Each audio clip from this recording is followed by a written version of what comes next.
A furious Canada is making the United States of America squeal. They're making the United States say mercy. They're making the United States tap out and whine and complain in public. Just take a look at this. This is Pete Hoekstra. He's the United States ambassador to Canada, and here he is whining that people in Canada no longer like the United States. And he's like, why don't you like us anymore? Why would you treat us? Why is there an anti-American sentiment in Canada? We here in America don't think that way about you. Why do you do elbows up? Why are you saying me too there about America? Why are you doing these things?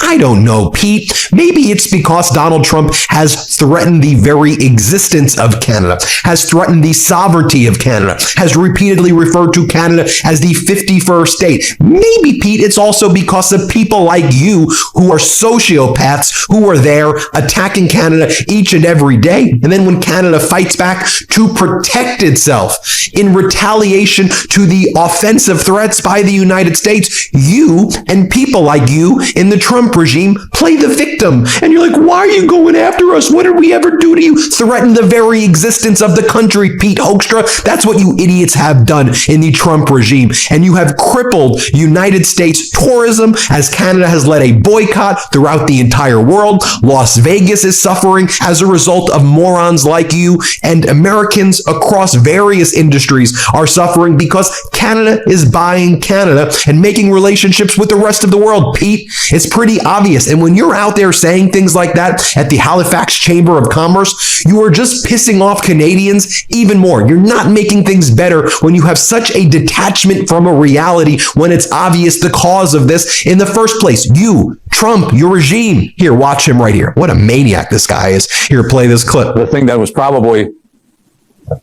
the most unexpected, and we're going to get right into the meat of the stuff that we want to talk about today, okay?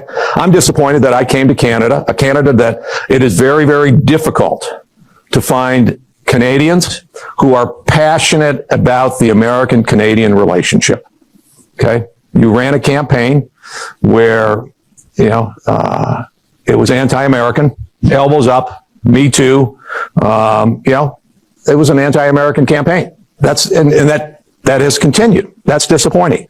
I talked to a lot of business people. They are passionate about the relationship because they recognize rebuilding ecosystems and rebuilding the kind of economic relationships that we have. As some people talk about, we'll go other places. It's kind of like, that's hard. Plus, this one works pretty well.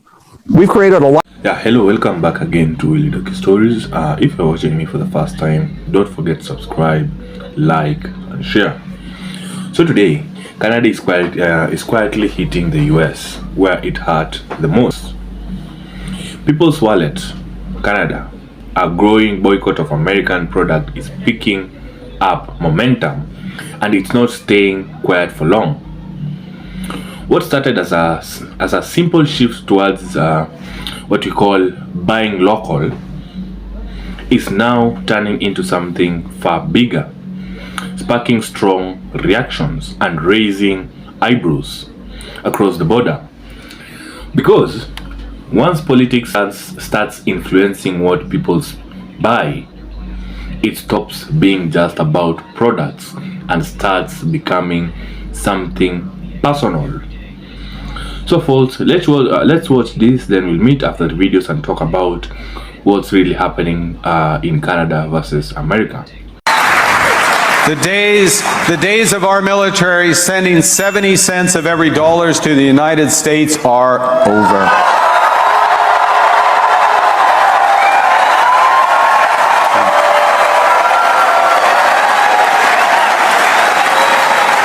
Well, that's the Prime Minister of Canada, Mark Carney, and he's saying he's done with the Trump administration and done supporting the American military.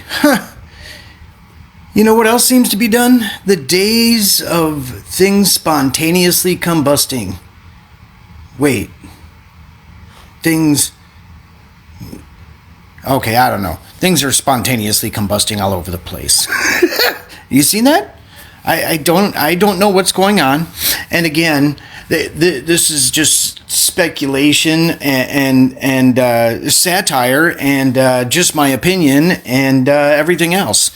But it seems like there's some warehouses just all of a sudden, poof, I don't know what's going on. Things all over the place. I don't know anything about it, really. I'm sure you've seen some of the news, but the days of things not spontaneously combusting are over. That's what I was trying to say. It's over. Trump is being protested all over the world. MAGA in Europe means Make America Go Away. Europe is also wondering, where are all the adults in the USA? And this sign, it's my favorite. It's fucking brilliant. The USA already has too much ice. Those are some of my favorite signs from a massive protest that took place at the US Embassy in Copenhagen, Denmark over the weekend, because Europe is fucking pissed. And today, Sunday, January 18th, the EU is meeting in an emergency capacity to try to figure out how they are going to respond to Trump's latest tantrum, where he's threatening to impose tariffs if they don't give him Greenland. And watching the people protest in Denmark and in Minneapolis, I think the real lesson here is that winter people are not to be trifled with. And look, I'm a Midwesterner. I grew up near Chicago, et maintenant j'ai un pied à terre à Québec, so j'aime l'hiver. I like winter, but I cannot winter like these people can winter. Look at the Danes and the Greenlanders looking downright cozy while they are protesting. They're not cold at all. And look at the Minnesotans. They are building protest sleds. They are out singing to ice. They are bundled up, and this cold is not deterring them at all. And it reminds me of something a friend of mine said years ago. It was brilliant, and I've never forgotten it. They said, there's no bad weather, there's only bad clothing. And I'm keeping that in mind, because we gonna be protesting for the long haul, y'all, and we cannot wait for nice weather to do it. So gotta up the gear. Yeah, I don't know what Trump said or did to Canadians, but they don't like him. And they don't like America, for that matter. MAGA, not America. They don't like MAGA. As you can see, some Canadians said they won't shop here. They're not going to buy American products in Canada. They're not going to do business with Americans or come to America to do business. So basically, cutting off America altogether. All these Canadians responded back to me, and it's crazy that we've alienated our neighbor to the north that we've had good relations with for years, for decades, for no reason now, just because DJT wants to tax and tariff and scare and tactics. And it's ridiculous how we've alienated ourselves from the rest of the world. And in particular, MAGA is painting itself into a corner of the world, a tiny little corner of the US and the world, to where they won't be able to come back out.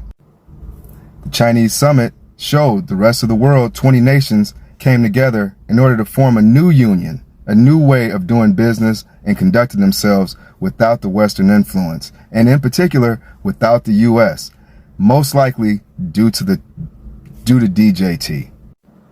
I don't know if it's because that man said Canada could be the 51st state of the US or what he said, but why go out of your way to intentionally alienate the country from its direct northern neighbor when already you're alienating the US from our neighbor to the south?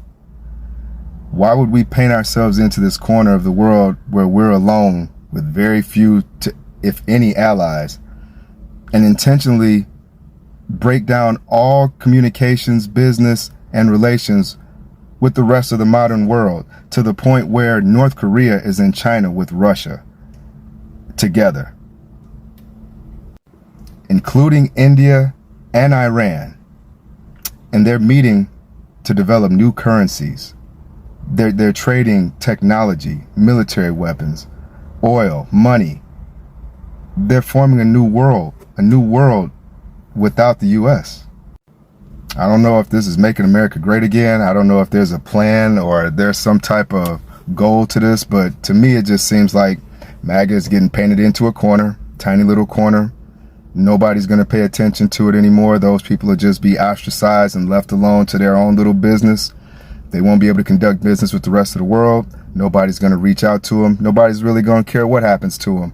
And it's amazing that they're too blind to even at this point see that what the POTUS is doing is not working.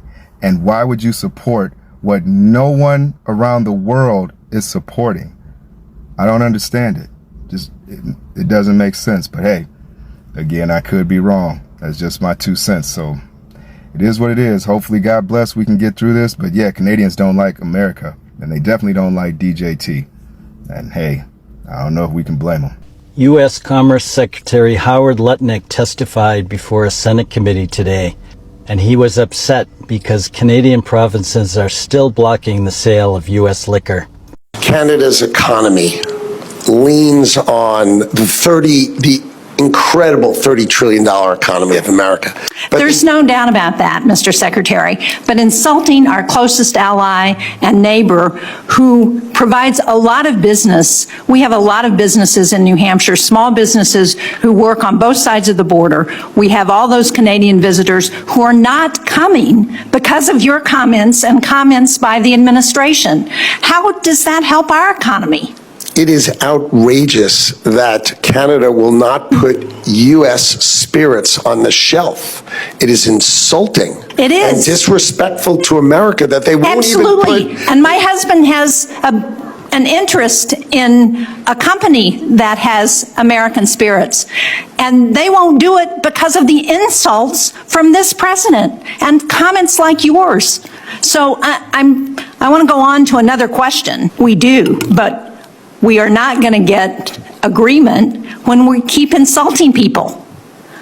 When we have allies and partners, we should try and work with them, not insult them. And I find your rhetoric insulting to the people in my state who are working so hard to try and ensure that they can do business. Premier Doug Ford responded by saying he does not trust President Trump and he will not lift the alcohol ban until U.S. tariffs are removed. It looks like Canada has struck a nerve. Prime Minister Carney just needs to sit and wait. Trump will chicken out. He always does.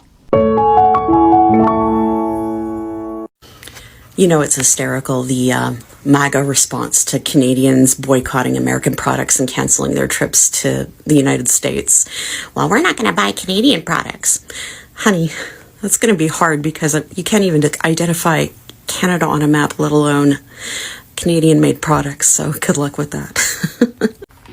Canada's boycott on U.S. goods and their reaction to the tariffs on Canada has been unexpected, has produced results that I don't think this administration is really prepared for. Because while Trump is getting his butt handed to him by a 4-year-old telling him he doesn't belong in the office, all of these countries have been stacking up. And I've been hearing from a lot of countries over the last few days. Canada's the one, obviously. Denmark, Australia, UK, New Zealand, Scotland, Germany.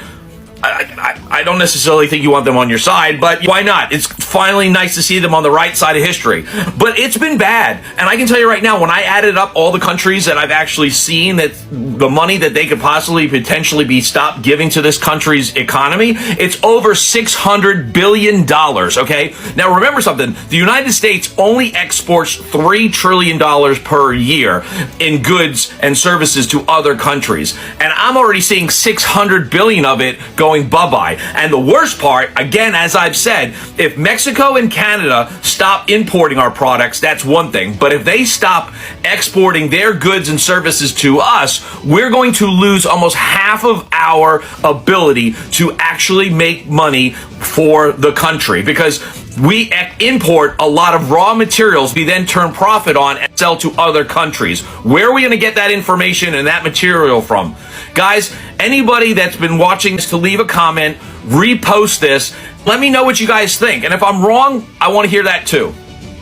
Yeah, welcome back again to Illy Dog Stories. As this movement gains traction, the reaction in the US, United States, especially among the MAGA voters, has been loudly emotional and at times divided. For some, this isn't just about economics. It feels personal. The idea that a close ally like Canada would actively turn away from American product raises eyebrows and fuels frustrations to the people. This is a quiet protest, or a louder message than it seems. At the same time, others argue this is simply how power works in today's world. That's not my opinion, that's people's opinion. Not through speeches, but through spending habits. Every purchase becomes a statement. But here's where it gets very, very complicated. Hear very carefully. The US and Canada aren't just neighbors.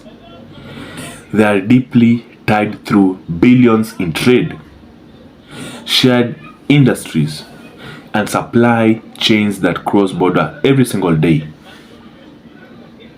So when one side shifts, even slightly, it doesn't stay small. It creates ripple effect. Jobs, businesses, and local economics can all feel it. That's why this moment is raising bigger questions.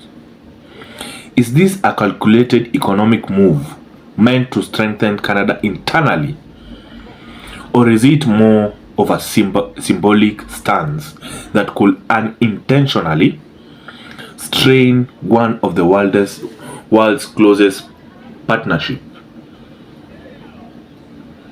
And maybe the bigger question of all, are people thinking long term or just reacting to what's happening right now?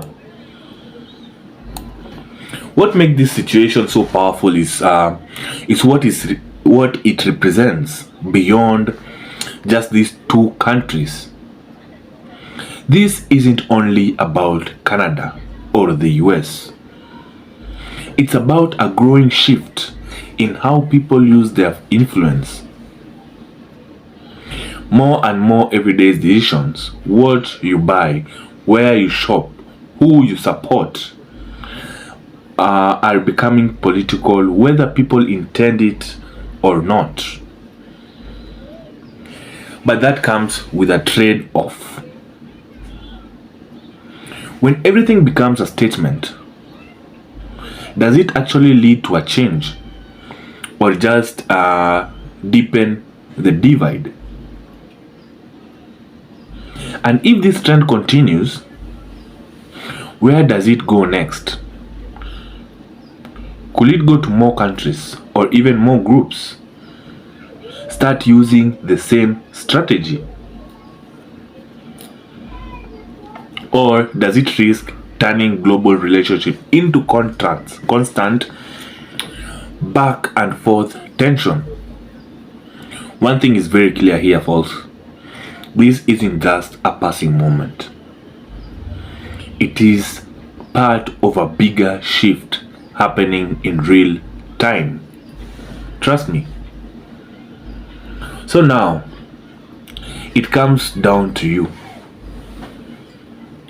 Is this a smart strategic move, or the start of something that creates more problem than it solves? Let me know your answer in the comment section, and don't forget to subscribe, like, and share this video to anyone you feel it might be of help. Until next time, grab a good day.